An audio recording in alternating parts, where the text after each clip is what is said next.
G'day friends, welcome to today's video. My name is James, welcome back to my channel, and welcome if you are new. Happy Halloween! Happy Halloween everyone. It is October 31st. On the day I'm uploading this, I am obviously recording the voiceover just a few days beforehand. So I'm going to be doing this really weird thing where I pretend it is Halloween today, even though it's not technically when I'm talking.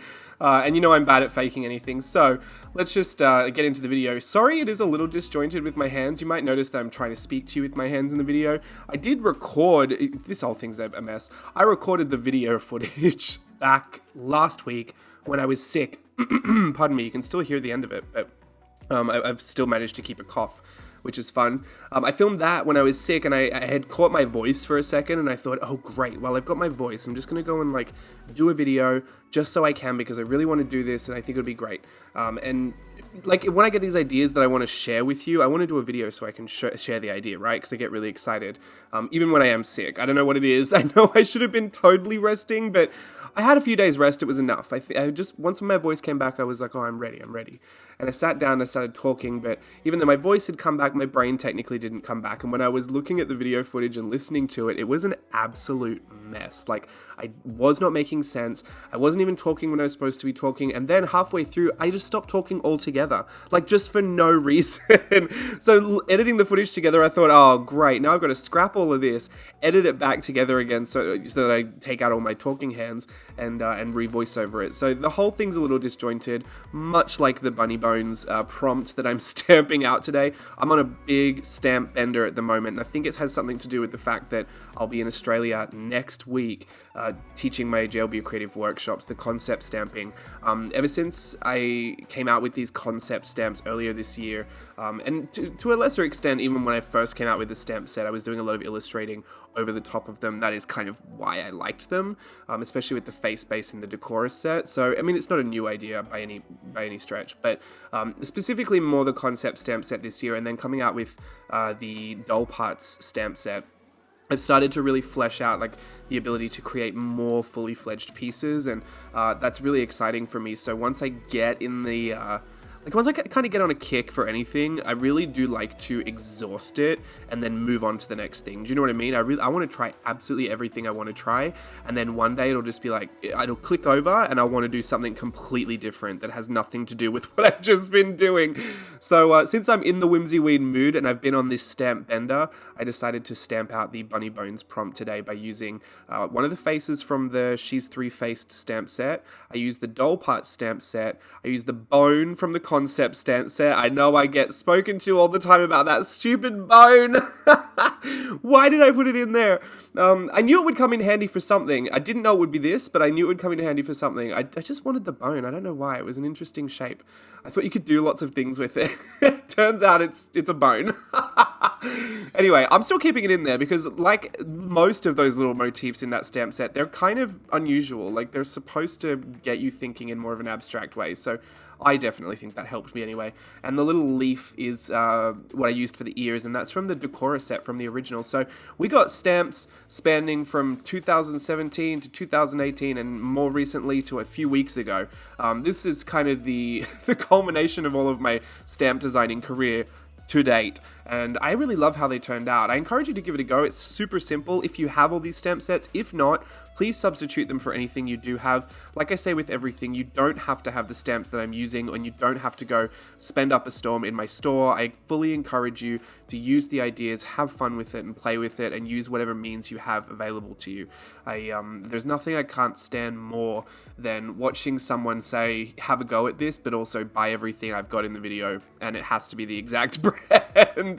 Only because I know, look, let's just be real here. Years ago, back in 2015, when I was first starting out learning all about mixed media arts and crafts and all the different art journalists and all the different Facebook groups and everything that I was diving into, it was super exciting and it's super fun, and you want to throw yourself into all of that community atmosphere. Wow, fire engine just going crazy out there.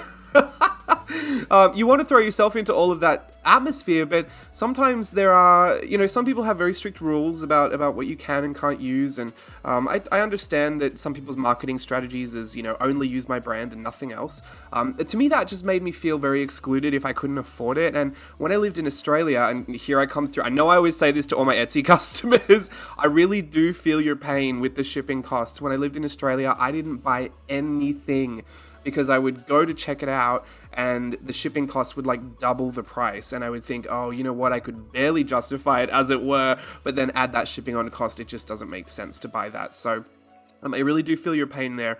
And trust me, if there was anything I could do, if I could sweet talk the USPS into offering lower rates, I would. Unfortunately, it is all pre-calculated and it just, the way of the world.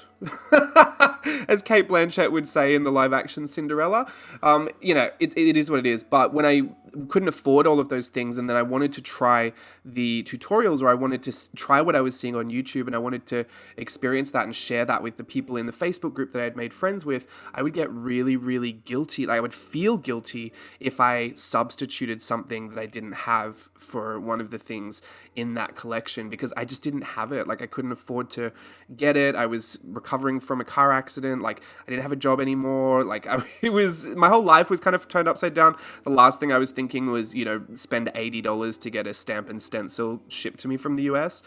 So one of my biggest missions when I started my own YouTube channel, and specifically when I started creating products to sell, was to make sure that no one felt left out in that, even if you couldn't afford to purchase it and you wanted to, or even if you just didn't want to purchase it at all, you just wanted to try the tutorial. I didn't want people to think that they weren't allowed to try it and they wouldn't be able to share it with me. I really, really do want you to try it and to share it. So, like I say with everything, please just substitute for what you have and just have fun with it. I wouldn't put anything out there that I didn't want anyone to try, and that's just the way it is, and that's just the way I intend for it to stay, over in these parts anyway. I can't speak for everybody else, but that is just the way I am. So the stamp sets, I know there are a few in here. I really did manage to put a lot of different stamp sets in here, but you could draw a bone, or you could cut out faces from a magazine. You could collage this together. So there are multiple avenues of creativity you could go down, I guess, if you wanted to give these a go. Alternatively, don't give them a go, because as I'm sitting here saying all of that, I do know these look terrifying. They do look kind of strange, and since this is the last day of Halloween this is going up, I mean, unless you're into this kind of ooky kooky spooky look, then I don't think you'll be taking this kind of a look into Christmas. Or maybe you are. Maybe that's just your jam, and get on board with it. I'll get on board with it. But so have a go if you want. If you don't, that's completely fine too. I'm doing a bit of mixed media on these. It's very simple stamping with the Tsukineko, I think it's called, the Dewdrop ink. It's a hybrid. Is it a hybrid? Or maybe it's just chalk ink. The color is called Wheat, and it is still not as light as I want it. So sometimes I'll second generation stamp, but it is light enough. I think, look, it'll never be as light as I really want it, because I want it so light that my head has to be almost to the page to be able to see it. But I still need to be able to stamp it so that you can see it whilst I'm working on the screen. Otherwise, it's kind of pointless. You're just watching a blank screen, for a few minutes while you can't see any stamping going on. So it's just a light colored ink, and I do suggest when you are stamping an illustration to use a light colored ink, just so you can work straight over the top of it. I'm then going in with a Tim Holtz detailer brush filled with Japanese calligraphy ink. It's the Sumier calligraphy ink, the liquid calligraphy ink. Pardon me. Goodness. I can't wait for that to go away.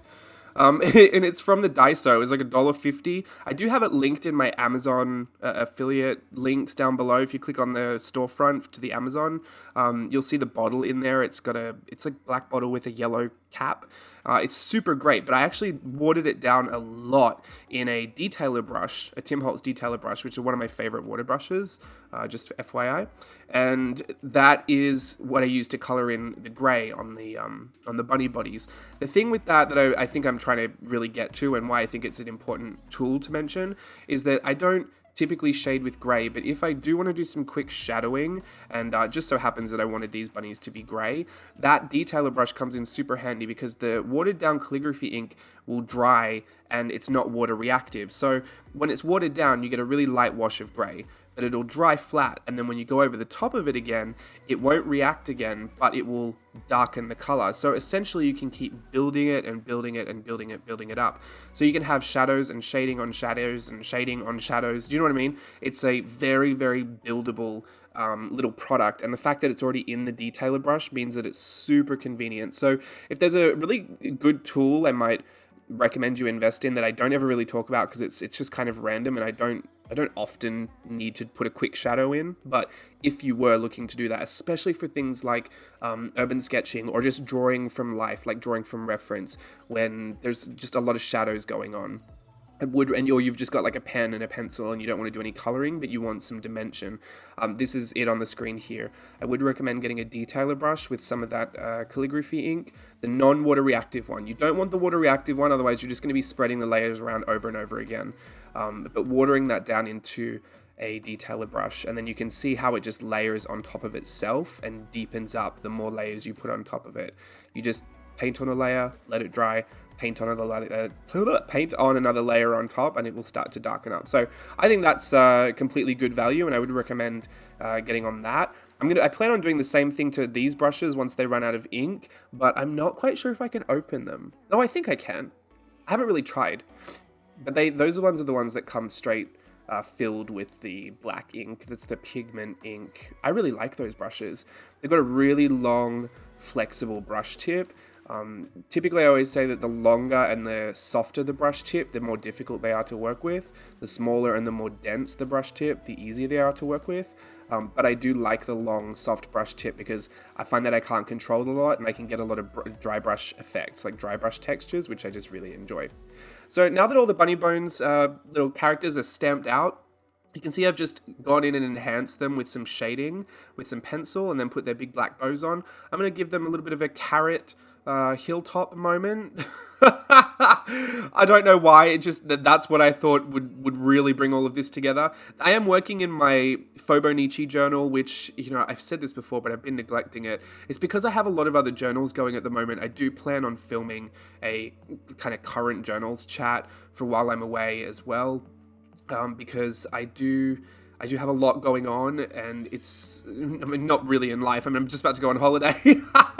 But as far as documenting, things have changed. The only thing that's really been a super constant has been my 5-year Hobonichi. Even my planner has kind of changed, but not because I didn't like it. It's because I got these new illustrated inserts that you might have seen in my store, and I've needed to work in them just so I could show my ideas for what I would use them for. Do you know what I mean? Like, it's so hard when you get a product and you suddenly have to create like the finished version of it to show people. And pardon me, I haven't had them for long enough to really finish one just yet, considering everything else I've been working on. So I've been moving some of my planning into the illustrated inserts just to give people an idea of how I use it as a fun way to use as a planner.